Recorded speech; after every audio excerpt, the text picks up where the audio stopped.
সিদ্দিকীর গ্রেফতারের দিনেই শামশেরগঞ্জে আইএসএফ এর যোগদান প্রায় 50 জন যুবকের।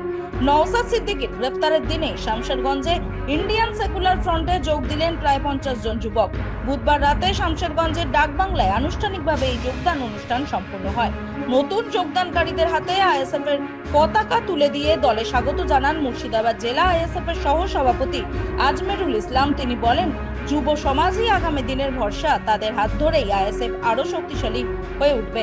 স্থানীয় মহলে এই ঘটনাকে তাৎপর্যপূর্ণ বলে মনে করা হচ্ছে, কারণ নওশাদ সিদ্দিকীর গ্রেফতারের দিনেই এই যোগদানকে রাজনৈতিক বার্তা হিসেবে দেখা যাচ্ছে।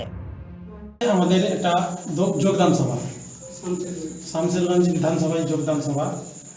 কোন এলাকার যোগদান সভায় উপস্থিত ছিলেন মালঞ্চা থেকে এসছে গাজীনগর এবং ধুলিয়ান পৌরসভা থেকে বেশ কয়েকটি ওয়ার্ডের কমিটি গঠন হয়েছে এবং তারা সম্মিলিতভাবে সবাই আজকে যোগদান করলো। কতগুলো?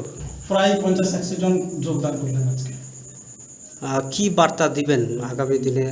আগামী দিনের বার্তা যে নওশাদ সিদ্দিক ভাইজান আসার পর শামশেরগঞ্জে যেভাবে মানুষ স্বতঃস্ফূর্তভাবে আইএসএফ যোগদান করছে, আইএসএফের প্রোগ্রাম আটকানোর জন্য তো মানে বিভিন্ন প্রচেষ্টা, কিন্তু আইএসএফকে আটকানো যাবে না।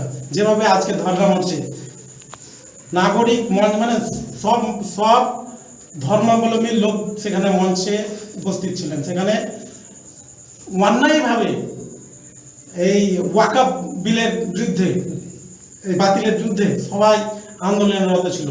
সেখানে নওশাদ সিদ্দিকী ভাইজানকে অ্যারেস্ট করেছে। তার জন্য আমরা শামশেরগঞ্জ বিধানসভা থেকে তীব্র নিন্দা জানাচ্ছি, ধিক্কার জানাচ্ছি। আমরা বৃহত্তর একটা আন্দোলনের ডাক আমরা দিচ্ছি। ফারাক্কা, শামশেরগঞ্জ, এদিকে জঙ্গিপুর মহকুমার আজকে আমরা লালগোলায় প্রোগ্রামে ছিলাম। লালগোলা থেকে রঘুনাথগঞ্জ বিধানসভাতে আমরা পুলিশ প্রশাসনকে জানানোর পরেও প্রোগ্রাম আটকে দেওয়ার পরেও আমরা প্রোগ্রাম করেছি। তারপরেও আমাদের কর্মীদের উপরে হেনস্থা করছে।